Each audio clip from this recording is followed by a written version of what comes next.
Hey friends, welcome to the Canyon Pathways podcast, where we invite you to live like a son and lead like a father. Canyon Pathways is a global community of men on the journey from the striving of servanthood to the freedom of sonship as we traverse the canyon that is midlife leadership. My name is Noel Bouché, and I'm the founder and part of the leadership team for this venture, and I'll be your guide throughout this podcast as we explore and discover what it means to live like a son so we can lead like a compassionate father. Great to be with you for this episode of the Canyon Pathways podcast, in which we are looking at our field note on freedom. Our field notes at Canyon Pathways are short essays where we explore a word that embodies a concept that we are discovering is relevant, if not central, to this journey to sonship as we walk through this phase of life and midlife leadership more generally. But freedom's fundamental. We know that. Freedom is just kind of a baseline desire of the human heart.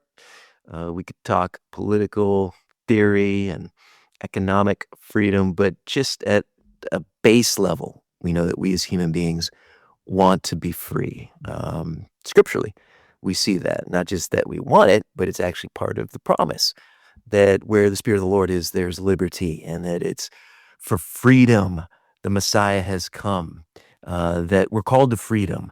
That the promise is freedom, that we're to live as ones who are free, not using our freedom as a cover for evil. So freedom is central to living as a son of God. But it's interesting how our conception of freedom changes over time. You know, when you're young, freedom is it's truly just being loosed from all bounds. You know, we just can't wait to get out there in the world, get off to college, get off to work, whatever, make a name for ourselves, get out of this house, get out of this family, this place. We want things to not only speed up, we want time to move faster. We just can't wait to get out there. And then as you go through life, all that kind of changes. In fact, it's inverted in some ways. You know, by the time you go through midlife and now you're in your 60s, 70s, 80s, maybe, what do you want? You want time to slow down. What do you want? You want to be free of your family? No, you want just everyone around you. If you have a family, that's freedom. And it's almost like the other end of the spectrum. It changes. Our relationship with freedom changes throughout these seasons. And in midlife leadership, our idea of freedom is changing because our sense of freedom is being pinched in new ways. You know, we've gotten to this place now, perhaps for some of us, where let's say we're married, we have children, we have a role where we have some number of years of accomplishment through which we've now gathered influence, whether that's through title or roles, responsibilities. We have some level of asset base, and yet it's like freedom is more precious and little and fewer in experience than ever. You know, we have people who need us. We have a schedule, calendar that needs us seemingly every moment of the day. You know, we have spouse, we have children, we have employees, we have colleagues and partners, we have clients and customers, congregants constantly pulling on us. And as much as that's what we want, because we desire those relationships, our freedom is continually being chiseled away at. And there's just more factors to weigh in our decisions, which in and of itself can eat away at the experience of freedom. You just have to spend more energy choosing between the options, vetting the options in front of you, making decisions we've looked at before, literally to kill off options. To decide is to kill off an option, and that has its own impact. That has its own, there's energy units that have to be dedicated to that. As our battery gets pulled down and we lose that energy, we are naturally going to feel less free. That's just one of the outcomes of that. And, you know, it's ironic because we think that the more options we have, the more freedom we will experience. We've maybe spent a lot of time trying to increase our options. Maybe that next gig, that next promotion, that next deal, maybe that next thing will get me to the position that will offer me the freedom I want. Maybe it will get me to that income level that will give me the freedom. Maybe it will add the the zeros that I need to that net worth that will give me the freedom I'm after. And yet, more options keep chipping away at our contentment with the freedom that we have. In fact, a lot of people have written in the literature on how as you go and increase in leadership, your freedom actually is diminished. There's some places that we look at and say, yeah, bah humbug. I mean, I'd like to be in that position, to have that corner office, whatever, where I can call the shots. That's actually the freedom I want. And yet you're more beholden to more people and more constituents. And there are trade-offs. And that trade-off is where we really get frustrated, especially in midlife, because we're like, I've been working for this. And now this thing is here that I have accomplished, and I have to make more trade-offs. This is supposed to be liberating to me, and it's not. And that's where the exhaustion that we see in Luke 15 in the older sibling leads to anger and resentment, even if we have accomplished and done the things that we set out to do. And that's just on the personal level. Then you've got the macro, where, we live in an era where, some people call it the age of overabundance. So we have so many choices that we are just bumping into decision fatigue all the time. And no one who's bumping into fatigue feels free. That's just the way it goes. So it's a conundrum until we stop and look at it and are aware of it and address it. Then the conundrum can become an opportunity and ultimately an invitation. And that's what I think we find here in our field note. So let's jump into it. We're looking at the word freedom in this field note and what the Spirit of the Father is inviting us into as sons. Here's our field note on freedom. Freedom. There's something elemental about freedom. When it's present, it is so much a part of the environment that it's taken for granted. When it's absent, the power of that absence can crush the heart and suffocate the mind. The entire body yearns, the whole body politic aches to breathe it once again. Like Hollywood's William Wallace, even the final gasp cries out for it. We were made for freedom. We were created to exist in it, to steward it, and in so doing, increase it. But alas, from time immemorial, we have been prone to swinging wildly between squandering it on the one hand, while destructively trying to claw it back with the other. Indeed, we might, with a hat tip to Freud, title the history of humanity Freedom and Its Discontents. In the beginning, there was freedom too, sometimes referred to as positive freedom. It was the immortal state wherein everything was possible with no constraints. There was, however, a choice: to exist in that abundant, immortal state through unbroken union with the immortal one, or to trade it all in a Faustian bargain for the knowledge, control, selfness that mortality offers, enjoyed within death's desperate vortex of scarcity and decay. That choice even existed demonstrates the expansiveness of the freedom too we were created to breathe. But it was in that garden of positive freedom that the first deceptive temptations to negative freedom, freedom from, emerged. And ever since we accepted the invitation to investigate, did God really say? We've been looking for liberty from the shackles of loss, lack, guilt, grief, meaninglessness, and monotonousness, often filling the void with anything within reach, while choking on the fumes of selfish rage. Graciously, a pathway back to freedom has been forged. A trail has been blazed to the table of fellowship, the table of relationship with the Creator who has now become our Redeemer. We have access once again to the first freedom. We have a foretaste now of the freedom our first forebears knew. How to follow that pathway is the great undertaking of our age. In our search for understanding of how to live free, it's interesting to note that our English term free shares the same old Germanic root as our word friend, literally one not in bondage. Turns out, to have friends, ones you are attached to through personal regard and affection, might be central to being free. To paraphrase the final scene of a holiday classic, no man is in bondage who has friends. Tellingly, the Germanic root of the word also encompassed the concept of peace. This shows up starkly in the word afraid, literally meaning to take out of peace. Small wonder that one of the surest ways to make a person afraid, to take them out of peace, is to isolate them, to make them alone without friends.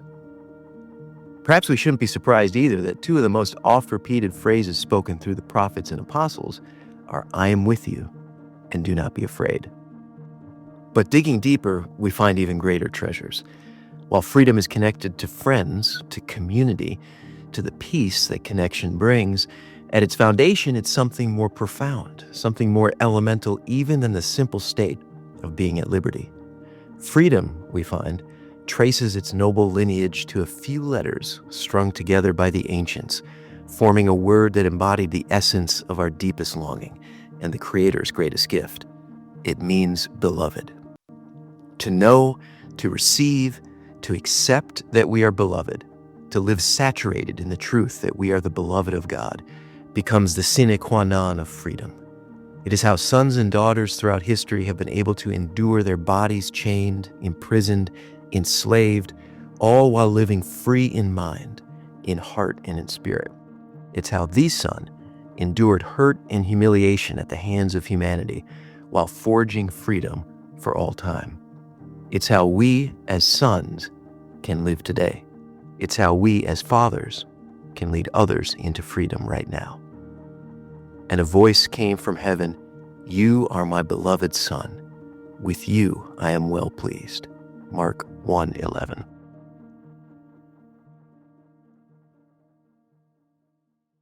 Unearthed so much for me, and three main things that I think are takeaways that have just really been a blessing to my heart and renewing to my mind in this season.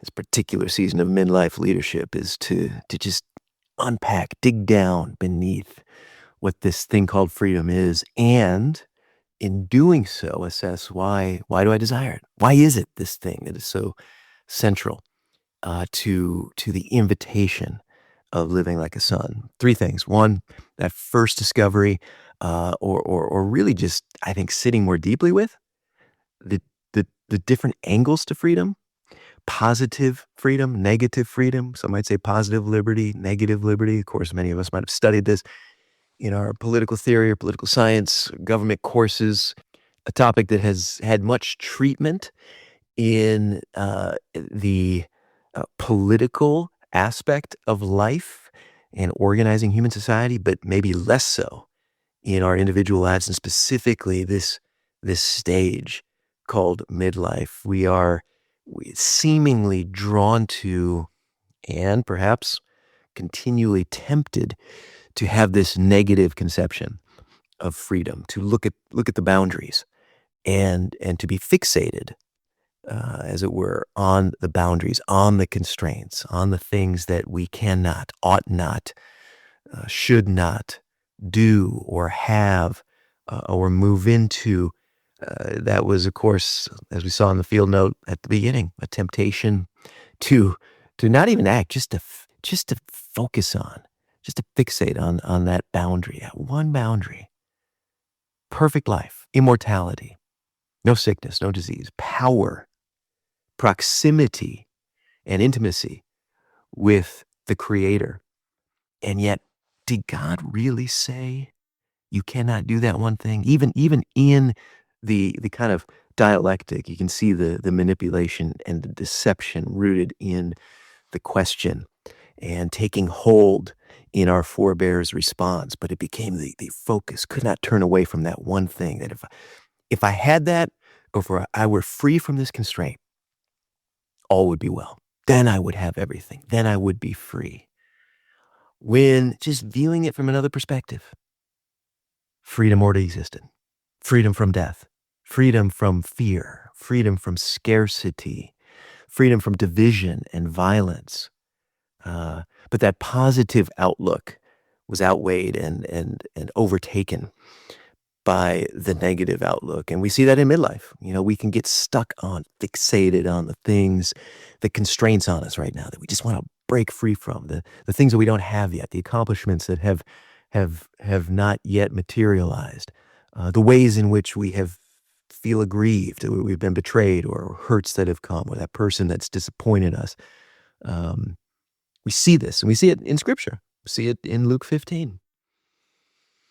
And the elder sibling who, in his duty boundness, began experiencing exhaustion, and in that exhaustion, anger, and it came flooding out when the younger sibling returned home from the far country, and the father lavishly forgave and recovered and invited that younger sibling in. And here's the elder sibling doing what's responsible, doing what's dutiful, doing what he ought to in his mind, not resting, not slacking, not blowing half of the estate and his inheritance, but white knuckling it, holding it all together. And when the father comes out, he says, "Hey, I, I'm done. Like, I can't do this anymore. I'm not coming in. I'm not celebrating. Why? Because I'm not happy. Why? Because I'm exhausted. I'm angry, and I'm fixated on all the things I don't have. I've done everything I should. I've done everything you've asked. Where's my fatted calf? Haven't even gotten a goat one step down to celebrate with my friends. Have not gotten anything from you. I'm not free, and I have not been treated fairly."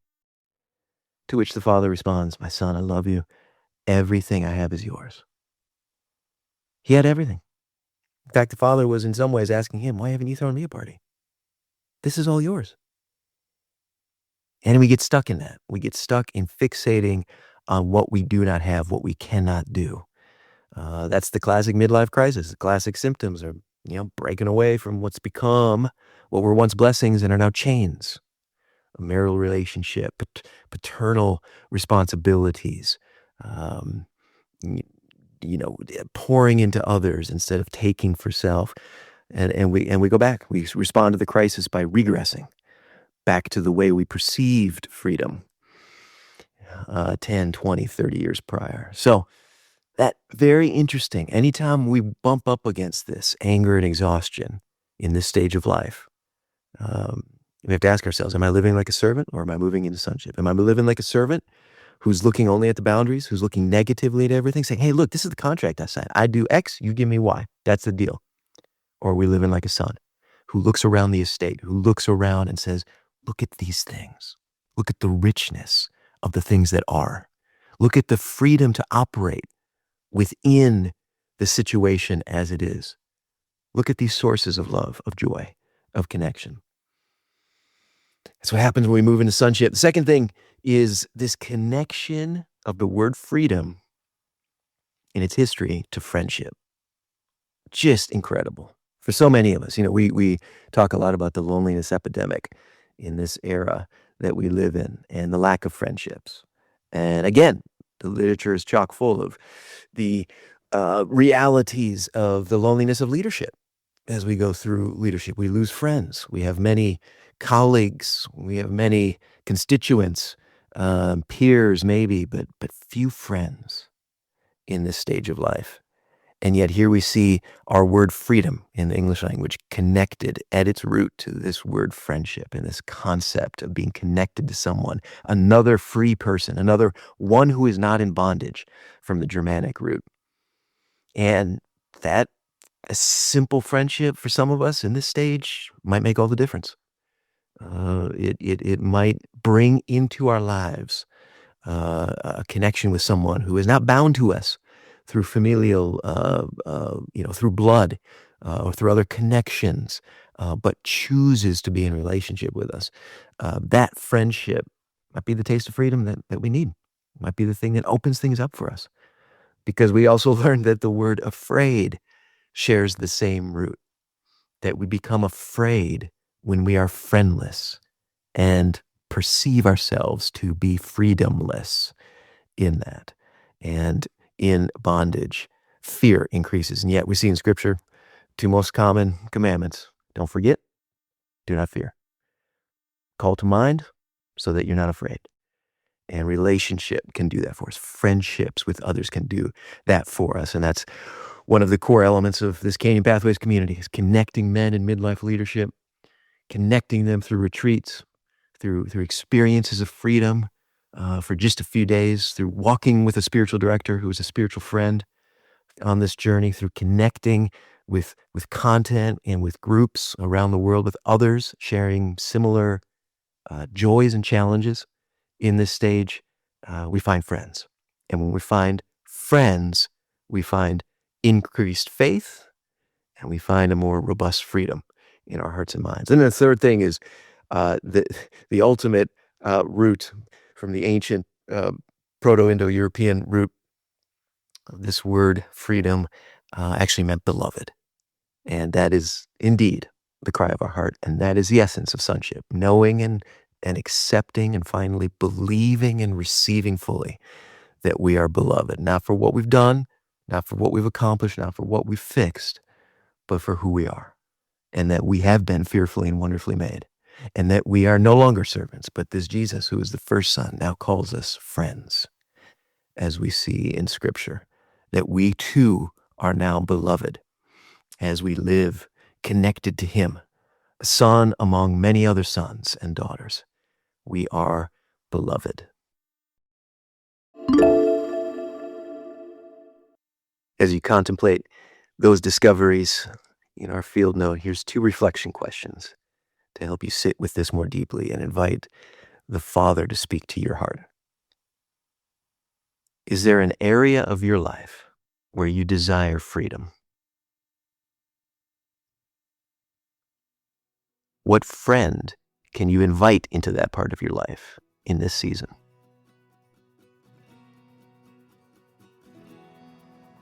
Friends, hope you enjoyed this episode and are taking away something meaningful for you in this season.